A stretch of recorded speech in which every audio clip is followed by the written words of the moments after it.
ya llevamos 3 semanas, hoy es la tercera semana, que estamos hablando de cosas así como mi boca o su boca, mis batallas o sus batallas.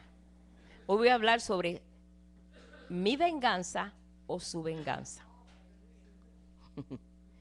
Así que bueno, vamos a apretarnos aquí el cinturón. este, nosotros vamos a ver que en este caminar que todos hemos tenido que caminar, hemos tenido que enfrentar muchas situaciones, ¿verdad? Bueno, porque lo dice Eclesiastés, tiempo de vivir, tiempo de morir, tiempo de nacer, tiempo de morir. O sea que hay tiempo, en nuestra vida está fraccionada en tiempos. Y vienen a veces tiempos malos, pero vienen tiempos buenos.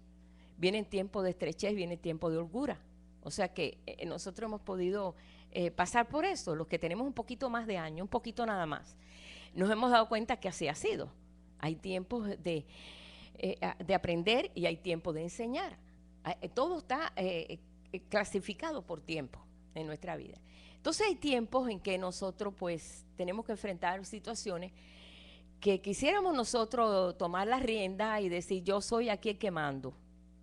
De mí nadie se ríe, porque yo soy yo. ¿eh?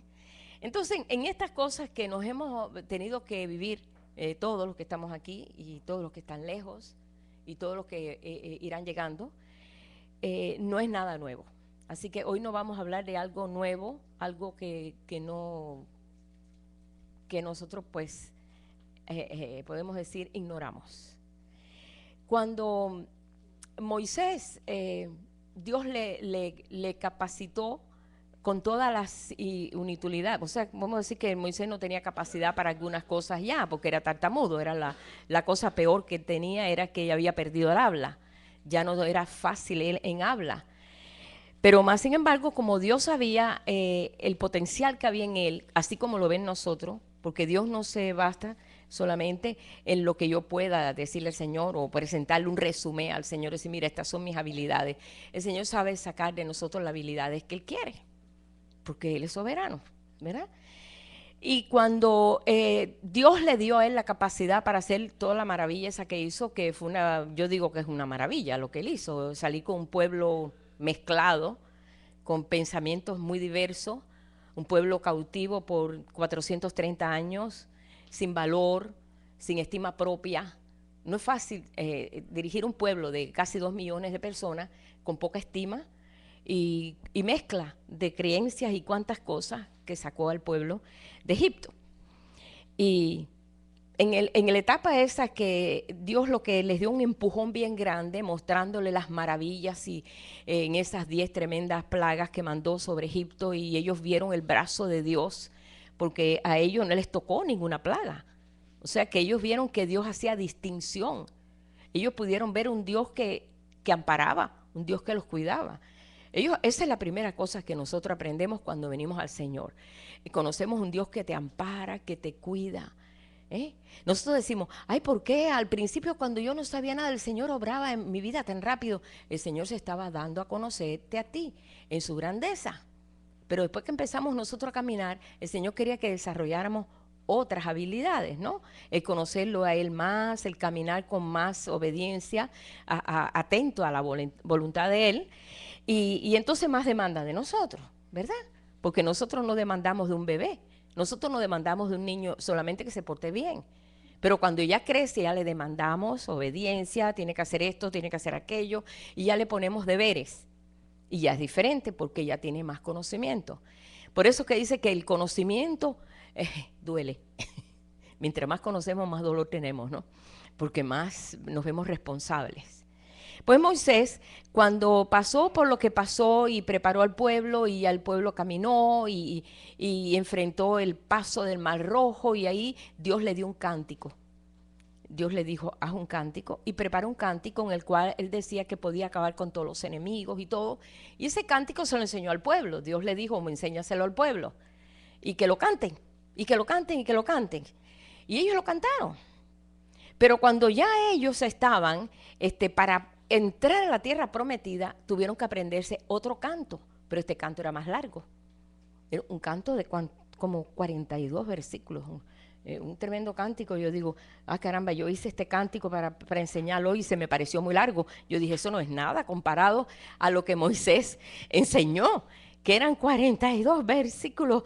Y era un canto donde Dios les mostraba que ellos iban a ser vencedores. Ellos tenían que cantar ese canto que eran vencedores, que el enemigo iba a hacer nada, pero que la venganza iba a ser de Dios. Y el cántico yo solamente voy a dar un versículo del canto, porque no lo voy a decir todo. Yo quiero que busquen Deuteronomio 32, verso 46 al 47.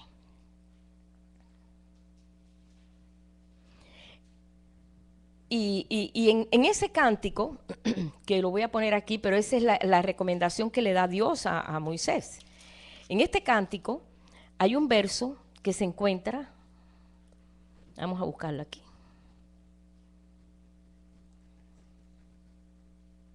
En el verso 35, en Deuteronomio 32, 35, vamos a leer ese versículo primero. Ese es uno de las partes del canto. Dice, mía es la venganza y la retribución y el pago. A su tiempo su pie resbalará porque el día de tu aflicción está cercano. O sea que él le mostró que la venganza iba a ser de Dios. Dios era el que estaba tomando control de todo, ¿sí? Que ellos no tenían que aplicar su corazón a eso, sino que Dios era el que los iba a defender. Y esto lo dejó bien sentado en un canto. Cuando terminó todo el canto, cuando puedan ustedes lo leen, que está completamente en el capítulo 32 de Deuteronomio. Cuando él terminó ese cántico, en el verso 44, entonces dice, vino Moisés y recitó todas las palabras de este cántico a oídos del pueblo, él y Josué, hijo de Nun. Y acabó Moisés de recitar todas estas palabras a todo Israel y les dijo, aplicad vuestro corazón a todas las palabras que yo os testifico hoy, para que las mandéis a vuestros hijos a fin de que cuiden de cumplir todas las palabras de esta ley.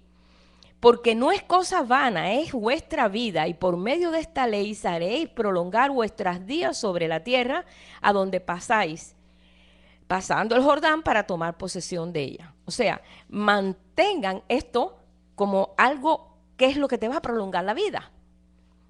Y ese canto lo cantaron para que eso se hiciera vida. Sí, es como cuando cantamos algo y lo cantamos tanto que ya hasta dormido lo cantamos. ¿Verdad?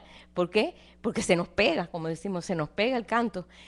Y ellos tenían que cantar aquello para que esas palabras se produjeran y trajeran vida a su corazón. Y hay muchas cosas ahí que habla ahí en ese cántico, pero como les digo, no les voy a dar todos los detalles porque es muy largo. Pero me quiero enfocar en la parte de mía es la venganza, yo pagaré. Dios dice, mía es la venganza, yo pagaré. Y esto no solamente está ahí, está en el Nuevo Testamento también, en Romanos, está en Hebreos, después vamos a buscar los versículos, donde se vuelve a afirmar esa verdad que aunque fue escrita aquí en el área de lo que es la ley, antes de lo que fuera la ley del Espíritu de vida, Dios sigue siendo el Dios que hace venganza. Pero Dios no hace venganza porque quiere hacer venganza, sino que Él lo hace para que la justicia se establezca, para que haya justicia.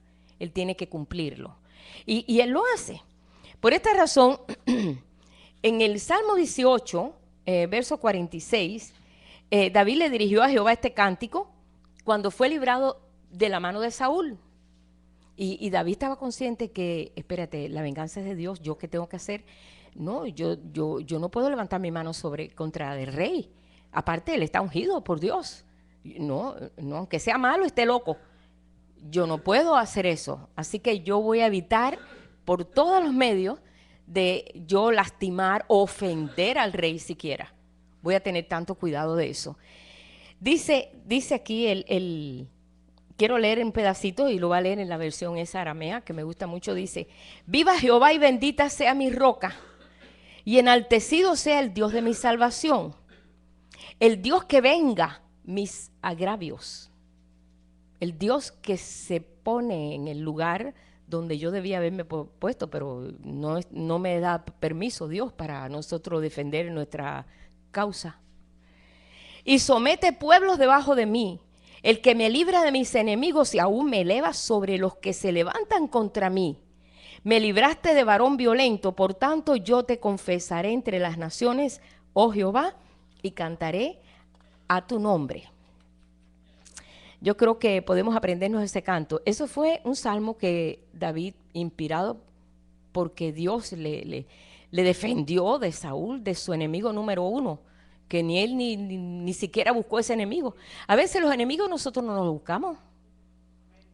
Eso surgen por un mal entendimiento o por una mal, pues, apreciación o cosas que a veces nosotros ni cuenta nos hemos dado, ¿no es verdad? Y a veces nosotros hemos actuado quizás imprudentemente y no nos hemos dado cuenta. Y se levantan enemigos y nos hace la vida cuadrito y nos hace la vida imposible. Entonces, no creamos nosotros que somos los únicos que hemos estado pasando esto. David lo pasó. David pasó por todo esto y descubrió que el potencial más grande que tenía él era saber que Dios era el que lo defendía. Dios era el que lo podía defender. Así que cuando recordamos a Moisés que les dijo, ahora ustedes se van a aprender este cántico y lo van a estar cantando, y lo van a estar cantando, porque ustedes van a enfrentar enemigos muy grandes. Y ustedes tienen que saber que la batalla es de Jehová. Ustedes van a pelear cuando Dios les diga pelea. Pero cuando no lo van a hacer. Ustedes solamente van a someterse a su voluntad 100%. Esa es la victoria que tú vas a tener. Y Moisés se lo repitió y se lo repitió al pueblo. Le mostró eso. Como dice en Proverbios, bueno, en todas las escrituras está, hermano, yo busqué ayer en las escrituras, dice en Proverbios 20, 22, no digas, yo me vengaré. Espera a Jehová y él te salvará. No digas, yo me vengaré. Yo creo que una condición muy humana, y más en este tiempo que a cada rato vimos de gente que va y agarra una escopeta y mata a un montón de gente en algún lugar porque se enojó con alguien y mata a 20. Y se enojó con 12 y mata a 20. ¿Sí? Como lo estamos viendo, diariamente estamos viendo eso. Donde quiera. Un alumno que la maestra lo regañó y ella fue y mató qué sé yo cuántos niños y mató a la maestra y decimos, ¿pero qué está pasando? Esto nunca había pasado. ¿Qué está pasando? Porque el desarrollo del hombre de pecado, el hombre de pecado se está desarrollando a su máxima expresión y cada vez va a ser peor. Ahí lo dicen las escrituras, que cada vez vamos a ver esto con más regularidad. O sea, que no nos sorprendamos, porque esto es parte del carácter del hombre de pecado que se está desarrollando a un nivel, pues, podemos decir, total. Vuelvo a repetir, en Proverbios 20, 22. Ustedes saben que Proverbios lo escribió el libro Salomón, que fue el hombre más sabio de toda la tierra antes que llegara Jesús. Ya Jesús le ganó, porque ya Jesús lo dijo, aquí hay más que Salomón. Aquí hay más que Salomón. No digas yo me vengaré, espera a Jehová y él te salvará. Bien, yo dije, Señor, ¿qué historia? Pues a mí me gusta siempre ilustrar una situación con una historia que está aquí en la Biblia, porque así nosotros podemos recordar la historia y decir, esto pasó, así que puede pasar ahora. Ajá. Como vemos el título es no mi venganza, sino Él es el que cumple la venganza. Dios de venganza es Dios. Mía es la venganza y yo pagaré. Para los que llegaron, mía es la venganza y yo pagaré. Y vamos nosotros a pararnos en la historia de este hombre. Vamos a hablar de un príncipe de Persia, un hombre que alcanzó una altura grande en el reinado del rey Asuero, por los días cuando el pueblo de Dios había sido llevado cautivo a Babilonia. Recuerdan ustedes, no estábamos allí, pero lo hemos leído mucho. El pueblo estaba cautivo en Babilonia y pues ahí estaban cautivos. Ellos eran pues un cero a la izquierda. Algunos de ellos se destacaron, como fue Daniel, Sadrach, Mesach y Abednego, en esas 127 provincias que hubo en Babilonia, pues estos fueron hasta gobernantes. Pero esa fue una parte de la historia. Pero aquí en este otro lado vemos que se desarrolla una situación que Dios lo permitió y quedó escrito en las escrituras, aquí en la Biblia, para enseñanza a nosotros. Porque dice que todo lo que se escribió antes, para nuestra enseñanza se escribieron. todo lo que se escribió antes es una enseñanza para nosotros. Y dice que este hombre, pues, él había alcanzado, pues, una posición, era un hombre muy orgulloso, era un príncipe, pues, de por sí los príncipes tienen un poquito de orgullo, pero este era un príncipe de príncipes, era el que más se destacaba en el reino. Y el rey dijo, déjame subirle de categoría, porque este es el que siempre está al lado mío, es mi mejor aliado. Y lo puso en una posición muy alta y se enorgulleció. Se sintió pues inflado, ¿no? Como decimos nosotros. Wow, ahora yo soy el príncipe de príncipes, yo soy el principal en el reino, después del rey. Yo soy el principal del reino. Y entonces fue tanta la gloria que le dio el rey que dijo, bueno, entonces yo voy a dar un decreto, voy a dar una palabra aquí y todo el mundo tiene que obedecerla porque yo soy el rey. De que donde quiera que pase, este mi príncipe más importante, que todos bajen su rostro, se humillen y le presenten de respeto, porque yo lo he declarado. Imagínate aquel, hermano, imagínate tú que tú pases y todo el mundo te haga así. Óyeme, eso es, wow. Tú sabes, el orgullo del hombre empieza. Y aquel que de por sí era orgulloso, pues más se enorgulleció, ¿no? Pero ¿qué pasó? En la historia de Esther había muchas cosas ocultas, pero por miedo nunca se declaró realmente de dónde había venido aquella esposa nueva, preciosa, que el rey había elegido, que era Esther y era judía. Pero ellos no podían declararlo. O sea, era una muchacha más del pueblo. Pero era tan hermosa y Dios puso tanta gracia sobre ella que el rey la escogió para que fuera su reina, su esposa. Pero nunca dijo quién era ella. Y ahí estaba ella, pues hermosa. Dice que Dios puso tanta gracia sobre ella que el rey, entre tantas doncellas, la eligió a ella porque era la que había llenado su corazón.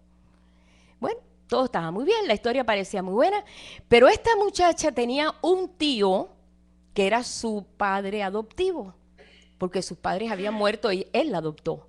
Adoptó a esta muchacha y cuando fue elegida como reina, él tuvo el cuidado de estar siempre sentado en la puerta del palacio donde pasaba por ahí este orgulloso.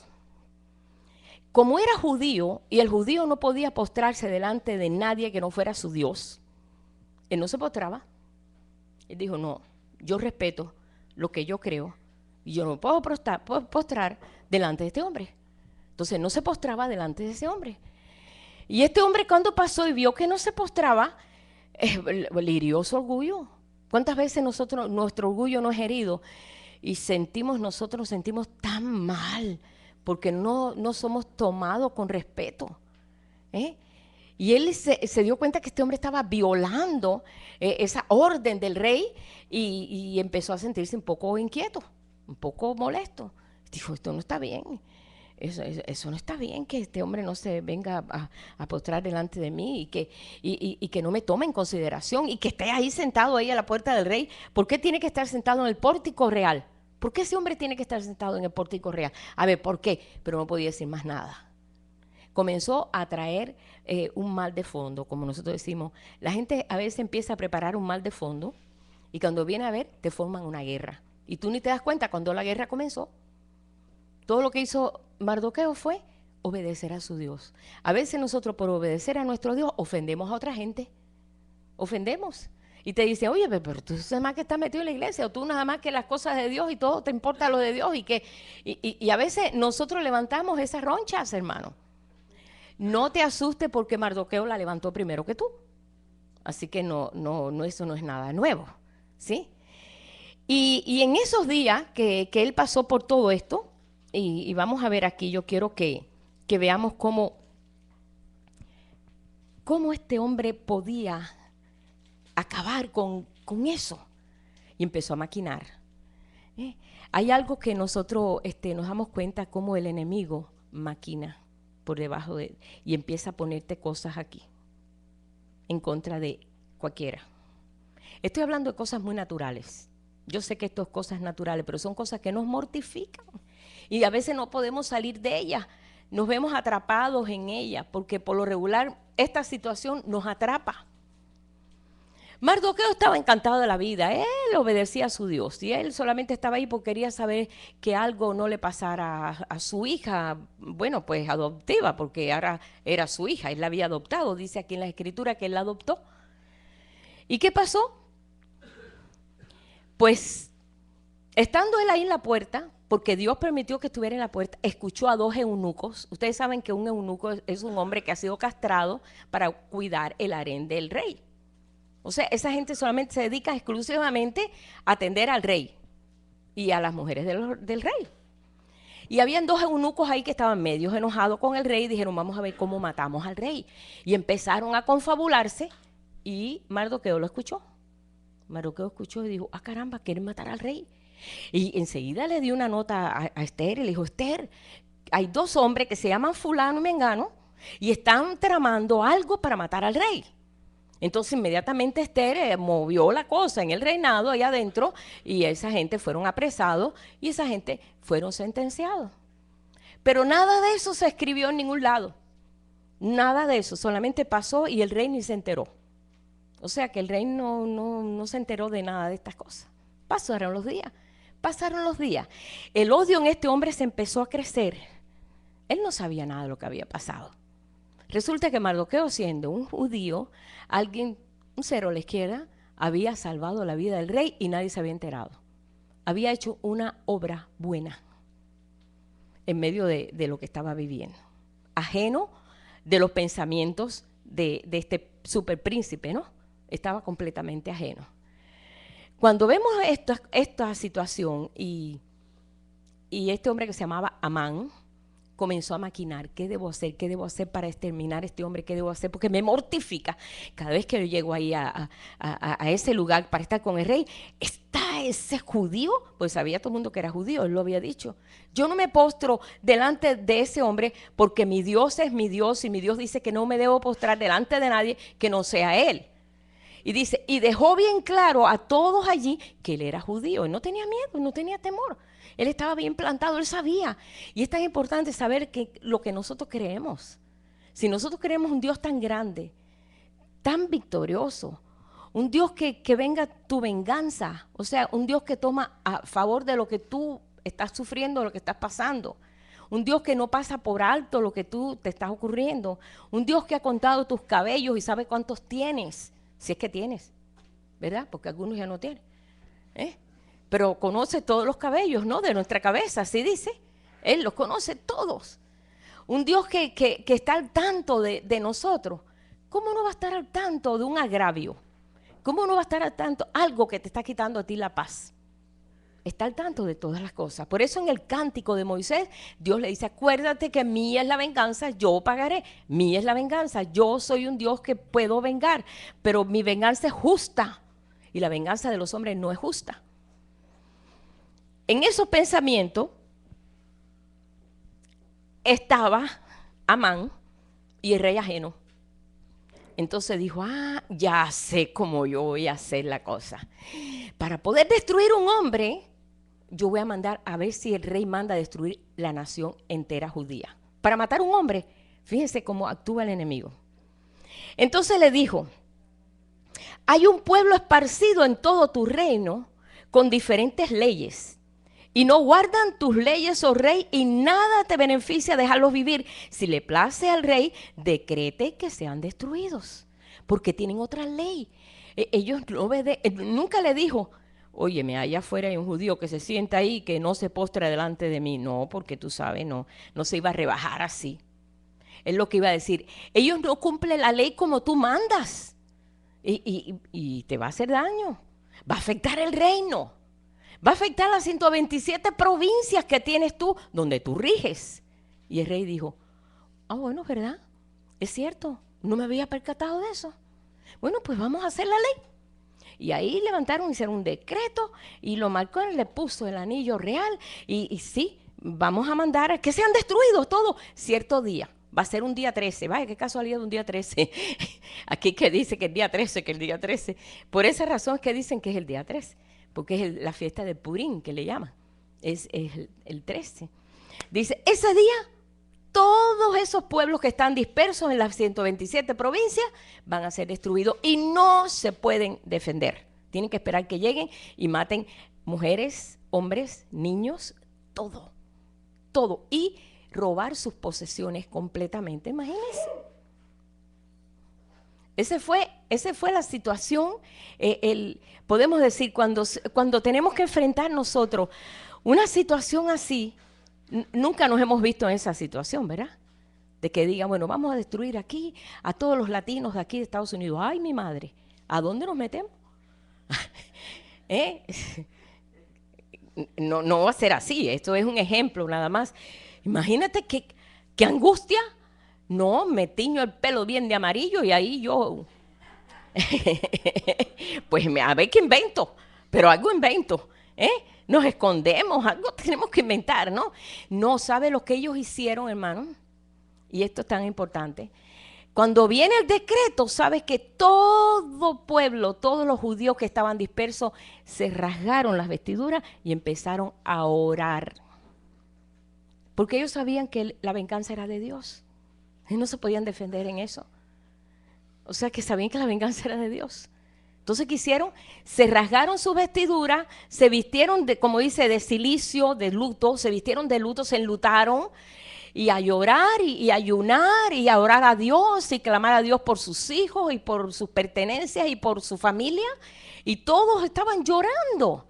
Era una situación horrible, porque esto se regó en todas las provincias. Y todo el pueblo estaba en una agonía, en una angustia. Y todo esto que vivió el pueblo, y esto es tan importante porque mucho pueblo ha tenido que sufrir cosas así. Y cuando ha clamado a su Dios, de alguna forma Dios los ha librado. Pero todo esto ha sido un ejemplo para nosotros. Yo quiero que tengan ahí abierto en el libro de Esther.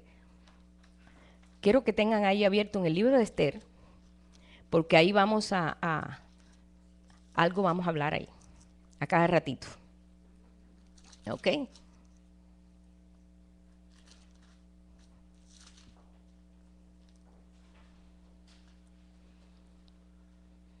Bien. En el verso 8, capítulo 3 de Esther, ahí está la sugerencia que le da este hombre al rey y le dice lo que estuve leyendo aquí. Le dice: Rey Asuero, hay un pueblo esparcido y distribuido entre los pueblos en todas las provincias de tu reino, y sus leyes son diferentes a las de todo el pueblo. No guardan las leyes del rey, y al rey nada le beneficia el dejarlos vivir. Si le place al rey, decrete que sean destruidos, y yo pesaré 10,000 talentos de plata a los que manejan la hacienda, para que sean traídos a los tesoros del rey. Entonces el rey se quitó el anillo de su mano, se lo dio a Amán, hijo de Amedata, agageo, enemigo de los judíos, y le dijo: la plata que ofrece sea para ti, asimismo el pueblo, para que hagas de él lo que bien te pareciere.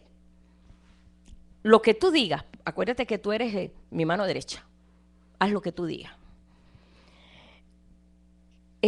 La condición aquí, yo veo que, quiero que vean una parte y la otra parte. La parte del pueblo que iba a ser lastimado, se dedicaron a orar, a clamar a Dios. Es lo que pasa cuando viene un deseo de, ay, que mira que me hicieron esto, ¿eh? Lo menos que hacemos es orar. Lo que queremos es maquinar, a ver cómo yo destruyo a esta persona que me hizo esto.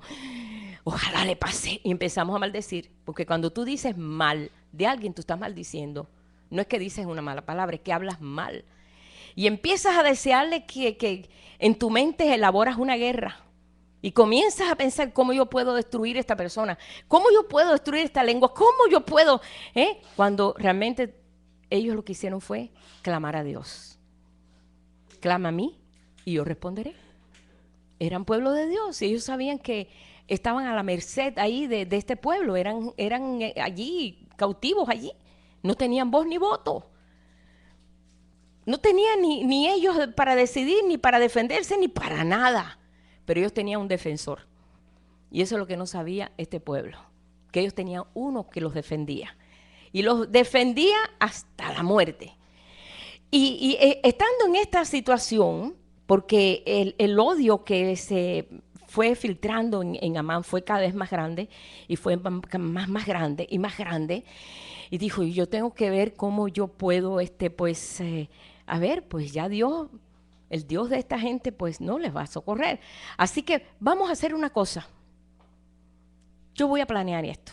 Yo voy a ser el primero que voy a comenzar con la sentencia y yo voy a levantar una horca en mi patio bien alta de 50, bueno, más de 50 pies, porque era de 50 codos. Sabemos que un codo es del dedo este aquí, es como un pie y medio, así que saquen cuenta, 50 codos eran.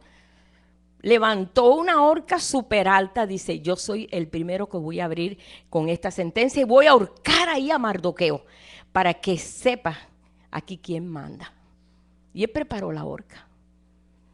Y bueno, sus amigos le sugirieron, si tú quieres hacer algo bueno para que este hombre ya recapacite y se dé cuenta que lo que ha hecho está mal, prepara una horca y ahórcalo tú. Ahórcalo tú. Y preparó la horca en el patio de su casa. Y él estaba ahí, yo digo, todavía estaba con los clavos en las manos y el martillo. Bueno, no creo que lo hizo él, pero bueno, le ayudaron, ¿no? Y en eso, hermano, porque Dios es tan grande que Él tiene acceso no solamente al pueblo de Dios, Él tiene acceso a los tiranos, a los reyes, a los gobernantes. Dios pone reyes y quita reyes. De eso estamos seguros nosotros. Dios es el que pone reyes y quita reyes. Y cuando quiere quitarlo, dice, no queda ni memoria de él. A ver, ¿dónde está la memoria de Hitler? Con tantos judíos que mató. ¿Dónde está? Sopló. ¿Dónde está la memoria de todos aquellos que han hecho tantos estragos? Dice aquí, no queda ni memoria de ellos. Y mientras este hombre estaba tramando, fíjense hermano, cómo obra el Señor cuando un pueblo se une a orar, porque hay una parte aquí que dice que todo el pueblo empezaron a orar y todo el pueblo estaba en luto sabiendo que se les estaba acercando el día en que iban a ser destruidos. Y sabe lo que este hombre, en lo que él estaba diseñando aquella horca, estaba el rey acostado en su cama y se le fue el sueño. En lo que ocurría esto. Y se le fue el sueño y se viraba para un lado y se viraba para el otro lado y no se dormía. Y se viraba para el otro lado como nos pasa a veces a nosotros. Y no se dormía, dijo, ay, algo está pasando. Se levanta y pues llama a uno de los siervos de él, que siempre lo tenía a la mano, le dijo, tráeme los libros esos que tengo ahí de las historias de aquí, de los sucesos que están pasando aquí en el palacio, que yo no me puedo enterar de todo. Y léemelo. Y aquel comenzó a leerle, y en eso llega al capítulo donde dice, y ya hubo una confabulación contra ti para matarte por estos dos eunucos, fulano y mengano. Y todo fue descubierto a través de un judío llamado Mardoqueo que estaba sentado a la puerta. Y entonces descubrió todo y se hizo sentencia y se acabó todo. Dice, bueno, espérate, párate ahí. Espérate. ¿Y qué honra se le ha hecho a este hombre que me ha salvado a mí la vida? ¿Qué honra? Dice, no se le ha hecho nada, ni siquiera ni se ha reconocido, nada se ha hecho. Dice, no, eso no se puede quedar así. Ese hombre salvó mi vida. En lo que estaba aquel haciendo la horca, aquí el rey, Dios lo despierta y le recuerda que Mardoqueo tenía que ser honrado. ¿Me están llevando la línea? Y estaba él, no, ¿qué va? Eso. Y ahí se levanta él y no puedo dormir con esto, ¿cómo es posible? Hay que hacer algo. Este hombre hay que darle una honra, hay que anunciarlo al reino que este hombre me salvó la vida. Y estando él hablando, todo eso está aquí, hermano, pero para que no se les aburra leerlo. Dice, oye, ¿quién está en el patio? Siente un ruidito por allá por el patio. Dice, está Amán que acaba de llegar. Y dice, dile que entre. Cuando entra Amán, que yo creo que venía todavía con los clavos en el bolsillo, donde había hecho una horca tremenda, una obra de arte arquitectónica, ¿no? Tremenda cosa iba a hacer ahí. Entra ahí y le dice el rey, ven acá, ya que tú eres mi mano derecha. ¿Cuál es la honra más grande que se le puede dar a una persona en el reino? Y dice aquí en la escritura que él pensó que era tratándose a él. Él dijo, eso seguramente está hablando de mí, porque yo soy lo mayor aquí en el reino después del rey. Bueno, pues que se le ponga el traje más hermoso, real tuyo, que se le ponga a esa persona, que se le ponga la corona tuya, que se le monte en el caballo tuyo, el caballo ese hermoso, precioso donde tú paseas, y que se le pase por ahí por el downtown, por toda la plaza que era el downtown, y que vayan a gente diciendo delante, así se le honra a este hombre, así se le honra a este hombre que hizo esto, y que anuncie todas las cosas buenas que este hombre ha hecho. Dice, oh, me gusta la idea, me suena bien. ¿Sabes qué? Mira, hay un judío que está ahí sentado a la puerta ahí del palacio, se llama Mardoqueo. Ese hombre me salvó a mí la vida. Dice, ¿cómo? ¿Cuándo fue? Ese hombre me salvó la vida porque me iban a matar. Y ese hombre se interpuso y se enteraron de la confabulación. Y yo me enteré anoche, apenas no pude ni dormir ni pegar los ojos. Yo quiero, y es más, yo quiero que seas tú quien lo lleve porque tú eres mi segunda persona. Tú eres el segundo del reino. Mira, ve y busca el vestido real, ve y busca el caballo y aquí está la corona. Pónsela a Mardoqueo, vístelo, móntalo y llévalo a pasear al downtown. Y ahí anuncia y di todas las maravillas de lo que este hombre ha hecho. Imagínate, hermano, así Dios paga. Así Dios paga. Con una humillación, dice, todo el que se enaltece, ¿será qué? Humillado. Sí, todo el que se enaltece, todo el que se sube, el Señor le dice, aplácate, el Señor lo baja. Y ese hombre tuvo que pasear él a Mardoqueo, aquel que él estaba preparando la horca en ese momento, en que él estaba haciendo toda esa obra. ¿Por qué? Porque Dios levanta a aquel que está humillado. ¿Y qué estaba haciendo el pueblo? Orando.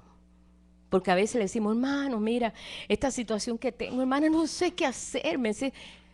Cuando le decimos, hermana, pónselo al Señor. A veces como que parece que es una cosa muy débil decir eso, vaya, pero tengo que hacer algo más.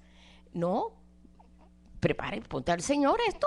Quéjate a Él, quéjate ahí, derrámate delante de Él y quéjate y dile, mire Señor, lo que está pasando y yo me humillo delante de ti, que fue lo que hizo el pueblo.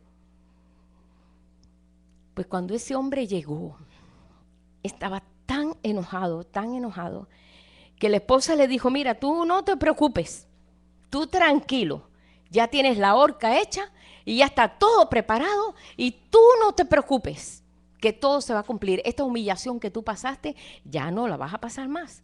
Oye, la tremenda esposa, si ustedes van a ver qué tremenda esposa tenía Amán, peor que él. Los consejos que le daba era horrible. Le incitaba más a la violencia, le incitaba más a la venganza. En vez de aplacarlo, lo enfurecía más. Le echaba más leña a fuego, así mismo. Entonces, pasó lo que pasó, que este hombre pues llegó al punto de presentarse al rey. Al día siguiente pues había una comida, Esther le había hecho una comida y él todavía estaba, Esther hizo una comida y nada más me invitó a mí. Todavía le subí el orgullo. Todavía con todo lo que le había pasado y toda la vergüenza, todavía la esposa le dijo, mira, fíjate que ya vino el eunuco aquel a buscarte porque ya Esther te tiene preparada la comida. Y dice, ay, verdad que es que yo soy tan importante en el reino que fíjate que solamente a mí me ha invitado.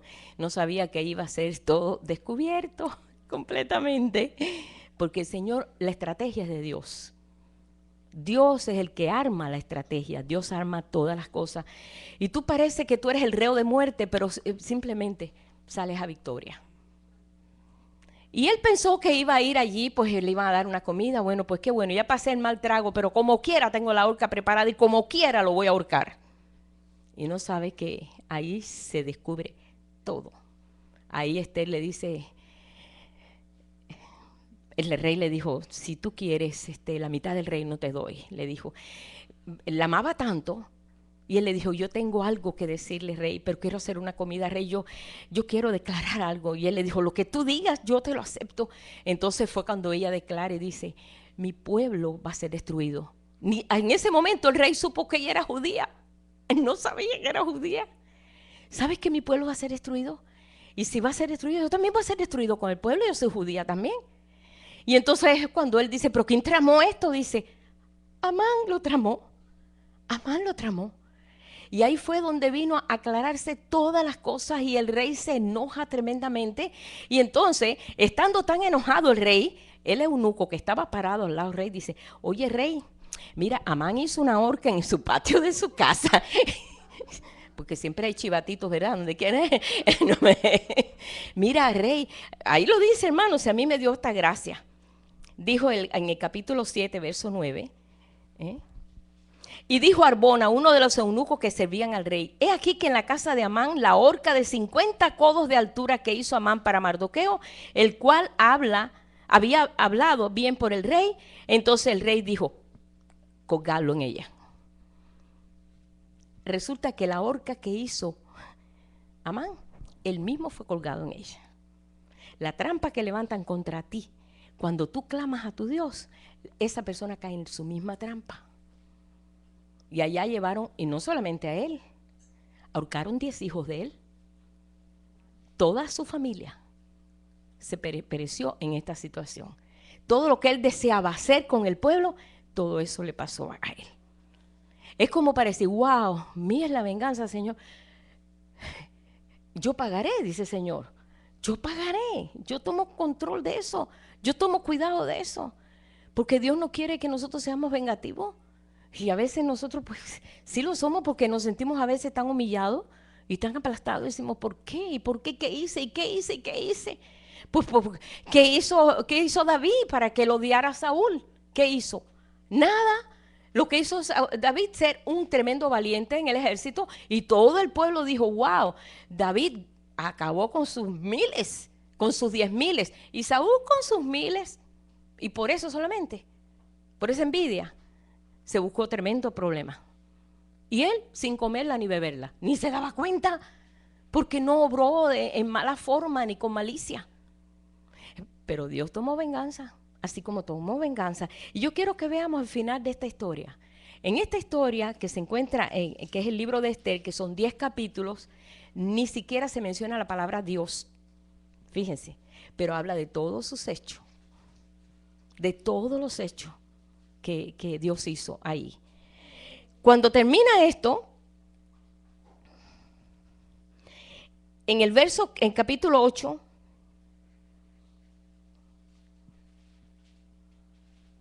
voy a ver este versículo, pero solamente quiero decirle lo que ganó. Cuando terminó la sentencia y fue llevado este hombre y fue ahorcado este hombre, el rey le dijo a Mardoqueo que venga y entre, ya no esté en la puerta del rey, que entre. Es más, la casa de Amán pasa a usted de ahora. Oye, la casa de Amán era un palacio, era el príncipe de príncipes. Dijo, Esther, esa va a ser tu casa ahora. Y va a ser la casa de tu tío o tu padre, Mardoqueo. Y es más, voy a vestir a Mardoqueo ahora diferente. No va a estar vestido silicio. Mardoqueo, desde que se dio el anuncio, se vistió de luto. Y se vistió de luto, y allí, clamando a Dios en esa actitud, le dijo, ya no vas a vestir de luto, ahora te voy a poner una vestidura sagrada. Y si vas ahí, en el verso 15, capítulo 8, y salió Mardoqueo de delante del rey con vestido real, de azul y blanco, y una gran corona de oro, y un manto de lino y púrpura. Y la ciudad de Susa entonces se alegró y regocijó, y los judíos tuvieron luz, alegría, gozo y honra. ¿Pero por qué? Porque entonces el decreto no se podía quitar. No se podía quitar el decreto, pero como Dios es tan grande en leyes y decretos, permitió que el rey entonces pusiera algo, una que le llaman ellos, sí, como un tipo de decreto que es algo que puede no quitar esta ley, pero puede mejorarla. ¿Cómo? Bueno, yo no puedo quitarla, pero sí puedo decir que los judíos se defiendan, que ya no se dejen captar, que el temor que estaba en ellos ya va a estar en los otros. Dios cambió la cosa. Hermano, el Señor puede cambiar la cosa de un día para otro. A veces nosotros decimos, ay, ¿hasta cuándo? Ay, ¿hasta cuándo será así? Dios mío, ¿hasta cuándo? Mira, no nos quejemos, de veras. Deja que sea la venganza de Él. Deja que ponga las cosas en orden. El Señor es el único que puede poner orden en las cosas, ¿no? Él puede cambiar de la noche al día la situación. Puede cambiarlo. Entonces, dice que el rey dijo, bueno, como no puedo cambiarlo, sí puedo mejorarla. Bueno, ahora manda ahora mismo noticia en todo el reino, en las 127 provincias, y digan que se pueden defender, que no se dejen robar, que no se dejen matar, y que yo estaré con ellos. ¿Y sabe lo que hizo Dios? Que todo el pueblo alrededor de los judíos empezaron a tener el mismo miedo que tenían ellos, pasó aquí a los otros. Fíjense, hermano, eso es una estrategia de Dios. El miedo que tenían ellos a que les pasara, eso pasó aquí, porque Dios lo engrandeció y puso fortaleza en el pueblo, y dice que no hubo pérdida ninguna. ¿No hubo pérdida? No hubo pérdida, porque no se podían ni atrever a destruir al pueblo. Y tuvieron grande bonanza y tuvieron grande bendición en todo el pueblo. Pero ahí no queda solamente todo. Vamos a ver en el verso capítulo 9, en el verso 1. En el mes 12º, que es el mes de Adar, a los 13 días del mismo mes, cuando debía ser ejecutado el mandamiento del rey y su decreto, el mismo día en que los enemigos de los judíos esperaban enseñorearse de ellos, sucedió lo contrario. Cambió la cosa. Porque los judíos se enseñorearon de los que los aborrecían. Cambió completamente el panorama. Y los judíos se reunieron en sus ciudades en todas las provincias del rey Asuero para descargar su mano sobre los que habían procurado su mal, y nadie los pudo resistir, porque el temor de ellos había caído sobre todos los pueblos y no pudieron hacer absolutamente nada. Y en el verso 4 dice, pues Mardoqueo era grande en la casa del rey y su fama iba por todas las provincias. Mardoqueo iba engrandeciéndose más y más. Un hombre, a veces decimos, no, pero si yo, tú sabes, yo estoy intercediendo por esta cosa, pero yo solo, mira hermano, no importa que seas tú solo. Mardoqueo era uno solo intercediendo por la situación. Y esto hizo que todo el pueblo le secundara. Uno solo. Moisés, ¿fue uno solo? Uno solo. David, uno solo. Abraham, uno solo. Viejito, uno solo. Y comenzó todo lo que es el reino judío. Uno solo que ponga su corazón enfocado en lo que es la voluntad perfecta de Dios. Dios involucra a todos los demás. Yo creo que Mardoqueo es un hombre ya mayor, un hombre que fue un líder que se hizo de la nada solamente porque fue fiel a su Dios. Podemos decir que ese era el único resumen que yo le pusiera a Mardoqueo. Fiel a su Dios. Y a través de la fidelidad, él alcanzó bendición para todo el resto del pueblo. Esto es hermoso, porque esto nos capacita a nosotros a decir, ya no soy insignificante en el reino, ya no soy algo que, uno solo que se ponga en la brecha, y el Señor lo dijo una vez, uno solo que se ponga en la brecha, yo lo haré. Pero uno solo que se ponga, que lo haga, que esté a favor conmigo, que se ponga de acuerdo conmigo, yo lo haré. Y los demás se van a unir.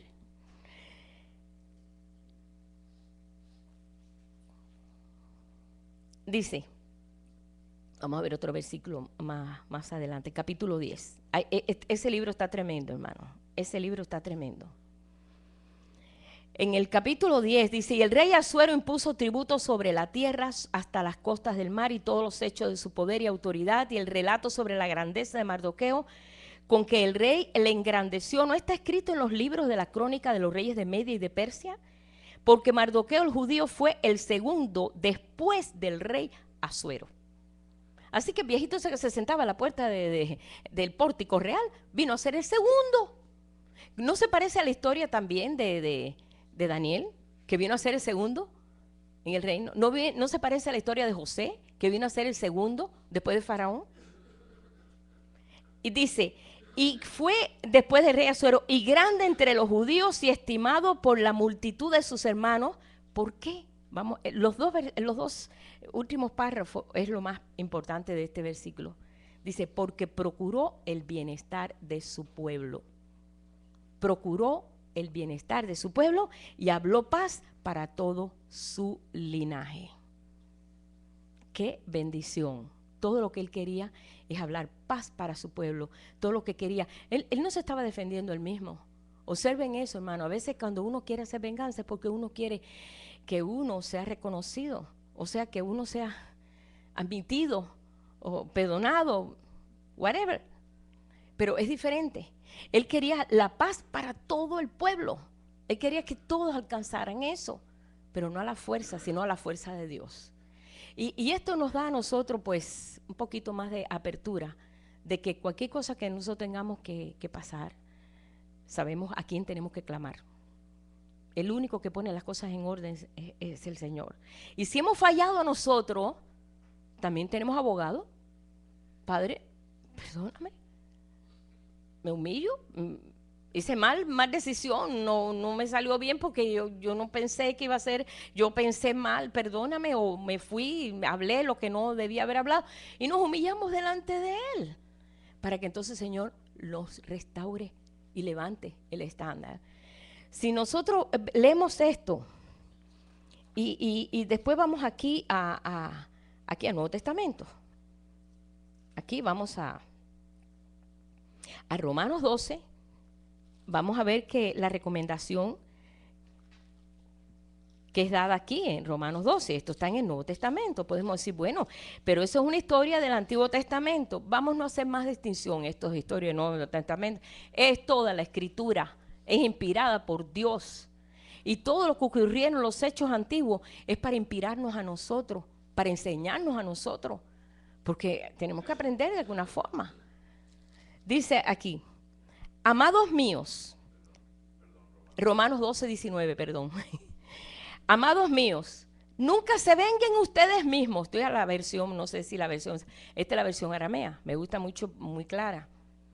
Nunca se venguen ustedes mismos, sino den lugar a la ira de Dios. Dios presenta ira.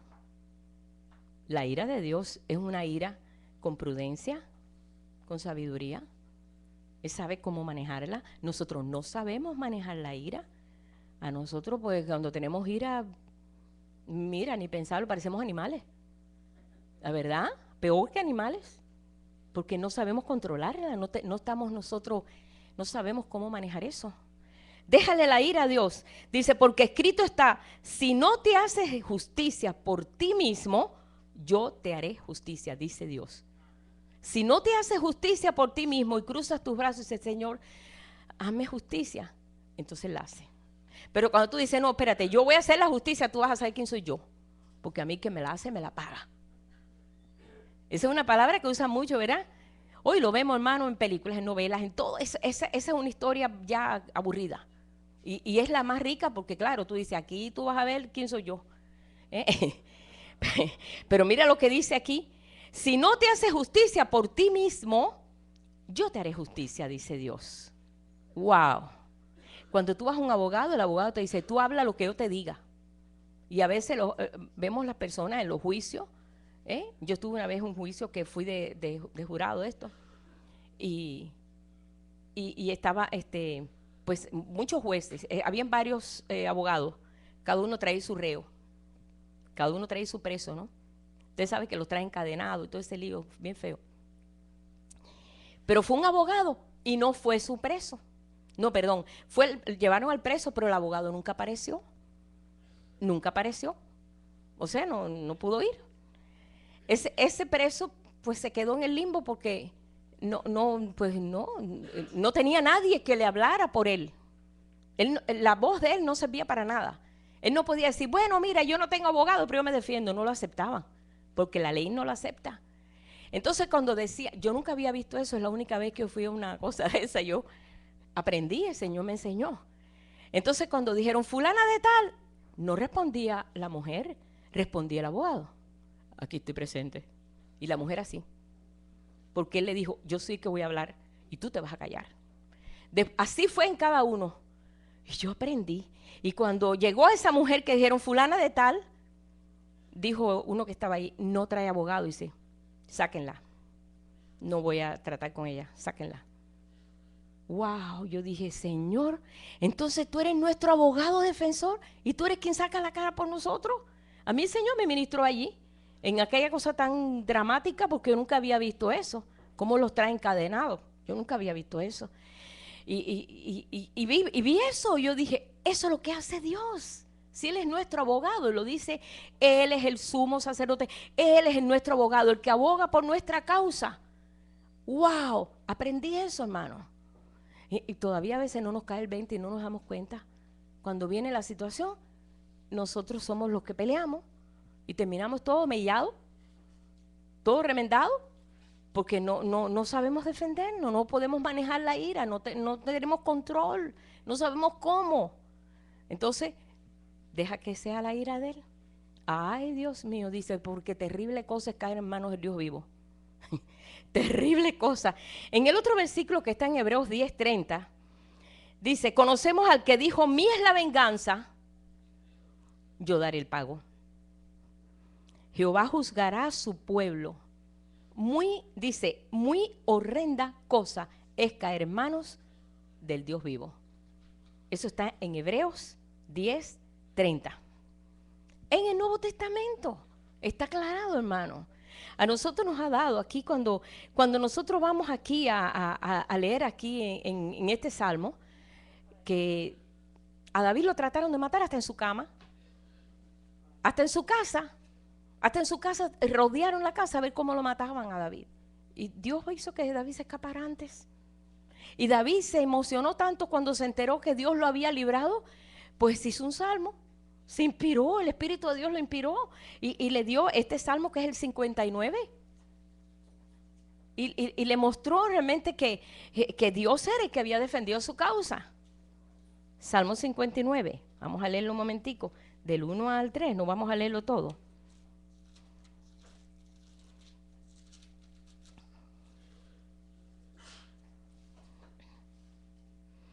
Si ustedes leen ahí en ese salmo, al principio hay un parrafito que dice, al músico principal sobre no destruyas, Micman, de David, cuando envió Saúl a vigilar, y vigilaron la casa para matarlo. Y él se enteró. Líbrame de mis enemigos, oh Dios mío. Ese es el canto, porque los salmos son cantos. Ponme a salvo de los que se levantan contra mí.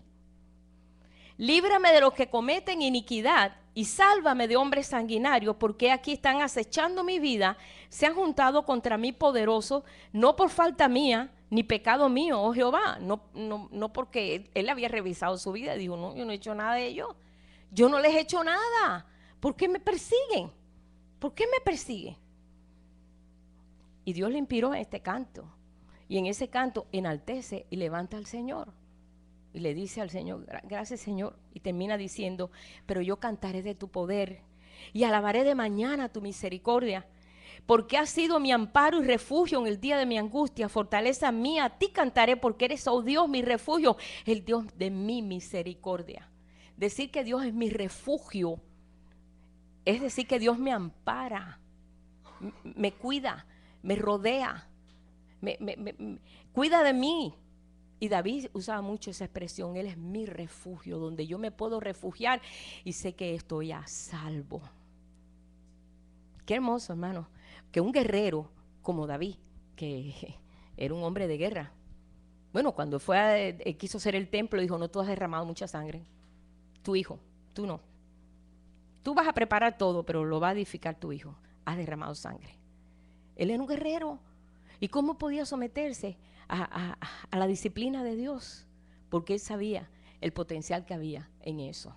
Ahora, el Señor nos está dando esto, podemos decir, esta es la herencia que nos ha tocado vivir. El poder nosotros manejarnos en esta vida, en esa victoria, pasando por vicisitudes, porque si no la pasamos no somos probados. Porque todos tenemos que ser probados, de alguna forma. Tarde o temprano somos probados. Pero cuando viene la prueba, hermano, vamos a acordarnos de todas estas cosas, que el Espíritu Santo comience a traer a la memoria esa que tenemos adentro, que es mejor que la de la computadora, ¿no? Y trae a la memoria y dice, espérate, yo sé, yo he leído eso, sí, dice que, de Él es la venganza, Señor, tú eres mi Dios, tú eres el Dios de mi venganza, tú pagarás, Señor. Señor, yo bendigo a esa persona. ¿Sabes qué? Comienza a bendecir a tus enemigos. Muchos dicen, ¿cómo yo voy a bendecir a aquellos que me hacen la vida cuadrito? ¿Cómo yo voy a? Eso es algo en contra. Eso no funciona. Comienza a bendecir. Ustedes van a ver cómo se les caen las espadas de la mano. Comienza, practícalo, ponlo por orden. A medida que nosotros estamos siempre ahí quejando que mira, que esto, que malo, hay que yo, que mire, que... Porque es normal que actuemos así, porque tenemos que desahogarnos con alguien, porque reventamos como un psiquitraque, ¿no? Y a veces, pero dice aquí, me quejaré delante de mi Dios. Quéjate delante de Él y dile todo eso. Mira, Señor, mira lo que me están haciendo. Porque ahí lo dice David. A Él llevé mi queja. Así dice David un salmo. A mi Dios llevé a mi queja. Queja, ¿qué cosa? Decir, mira, Señor, ¿por qué me persiguen si yo no le hice nada? Si yo, todo lo que le he deseado es el bien. ¿Y por qué, Señor, me buscan como una cucaracha? Y ahí andan, ve cómo me escachan. Llegó al punto de decirle, Señor, ya, Padre, para eso. ¿Y sabe cómo que hizo el Señor? Lo mismo que hizo con Mardoqueo y lo mismo que hizo con Amán. Dios levantó su mano, acabó con la vida de Saúl.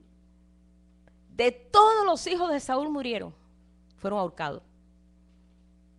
Qué terrible. Y aún la hija de Saúl, hermano, la hija de Saúl, que había sido esposa de David, que lo maldijo cuando él fue y levantó el tabernáculo en Sión y lo vio danzando y brincando ahí, gozándose en la presencia de Dios, y lo esperó así con las manos en la cintura ahí en la casa diciendo, qué vergüenza, te has portado con las criadas, has andado con las... Pero qué vergüenza el rey de Israel andar como un payaso. Así le dijo, qué vergüenza lo que has hecho. Y él dijo, si yo tengo que ser humillado por mi Dios, lo haré y no me quejaré. Y sabe, dice, y en ese momento Dios cerró la matriz de esta mujer y nunca pudo tener hijo.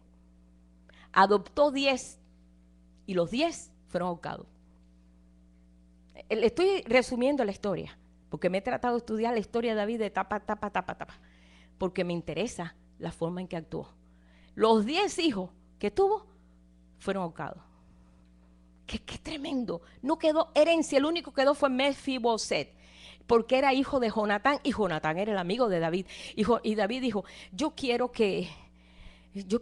honrar a mi amigo Jonatán. Yo sé que él es la descendencia de Saúl, pero era mi amigo, mi hermano. Yo quiero honrarlo. ¿Hay alguien que yo pueda honrar de su casa que ha quedado vivo? Dijeron, sí, hay uno ahí que está todo medio allá, handicap, allá anda cojo, ni camina bien, anda mal. Y vive por allá. Bueno, pues tiene ese problema.